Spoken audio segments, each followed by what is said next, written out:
Hi, this is Mary Stock, and I'm here to talk you thin. Now today we're going to talk about just why you're overweight. Now you might think that, oh, of course I know why I'm overweight. I eat too much. Maybe I eat between meals, whatever. But I'm going to give you a little bit different perspective, I think. And when you get the different perspective, I think it's going to set you on a different pathway. I hope so, because it did me several years ago, 2003, okay? Now, the United States had a 7 to 9% obesity rate all through the 1900s, and it took 200 years for it to go up to 13% obesity. Now, obesity is if you're 30 pounds or more overweight. Just overweight is up to 30 pounds. 30 pounds or more is obese. So it was about 7 to 9% all through the 1900s, and it went up to 13% by 1980. Okay, so that's what 4 to 6% in almost 200 years. From 1980 to 2000, it went up from 13% to 33%. 20% in 20 years. So that's 200 years, 46%, 20% in 20 years. Why did all that happen? Because I'm going to tell you about that, because I have a feeling that it's very close to being the problem that a lot of us have, and that's why we have so much overweight right now. Okay, now I believe that if a person is given the information that they need to set themselves, they find out what's wrong in any particular problem, we're talking about overweight now, that every person will move to take advantage of the right way to go. Okay, you won't deliberately just set it aside and, oh, I'm not going to pay attention to that. Almost everybody goes to where their best interest is. And so this is why I'm telling you this.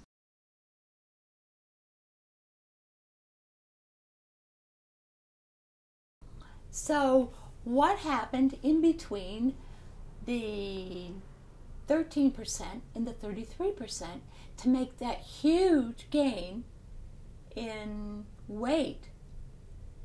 Why did people in 20 years go up 20% or 2.5 times what they had been just 20 years earlier?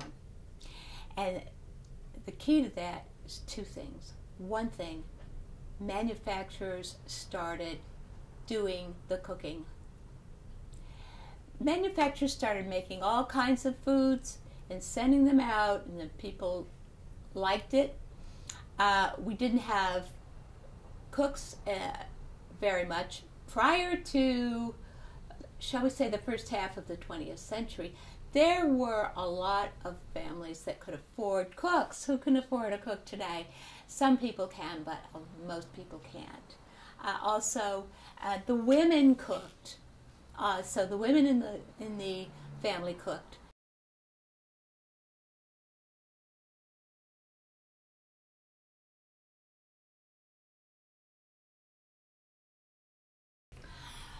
Okay, so what happened in between the 13% and the 33%?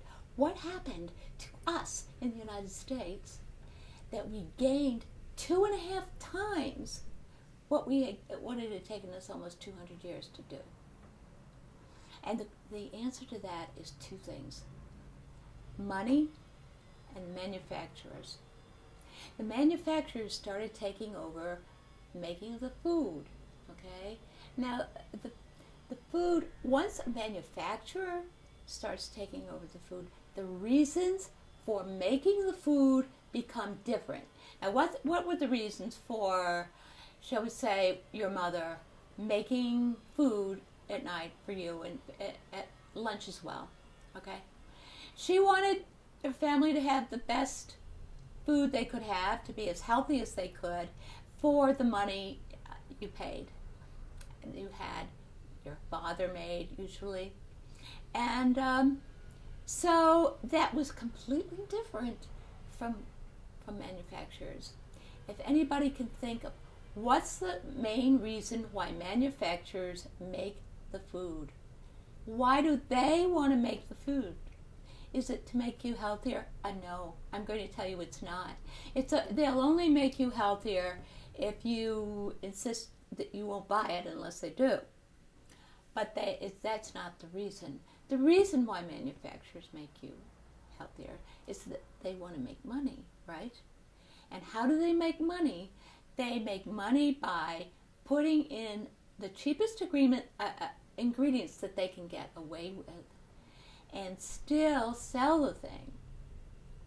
Now that, of course, decreases the nutrition, and you don't get the nutrition, and so what you've got is they're cutting down on the nutrition, cutting down on the ingredients that are put in there, the quality of the ingredients. Your mother went to the vegetables and fruits counter, and she bought the meats and things and brought it home and cooked it there. She had a completely different reason for making it. So the recipes became different from the manufacturers, and they were cutting down, and you began to see things like chemistry set ingredient labels, right? All these kinds of things, magnesium oxide or some stuff, on and on and on. Second of all, think about this. Here's one statistic. Our consumption in the United States grows about 0.5% to 1% a year. In other words, it doesn't increase except for the number of people that are brought into the population, children being born and immigrants coming in. That's the 0.5% to 1%. Otherwise, there is no increase in consumption. You can only eat so much, right? So, what is a company like a Quaker Oats or Procter & Gamble or PepsiCo or all of the chips companies, those things, what are they going to say to their investors? Well, our profits are 0.5% bigger. Our profits are 1% bigger this year. Why, they would laugh him out of the hall. Okay, so there is no way that a company could exist with just 0.5% to 1% increase. So their biggest motive is to get us to eat more. Now, how do they get us to eat more? Well, I'll tell you a few things. You might have heard of some of them. One is they put sugar in because that's a known thing. Everybody likes sweet things, okay? And sometimes they put salt in with the sugar because they know they also like salt. And then, what about fat? Oh,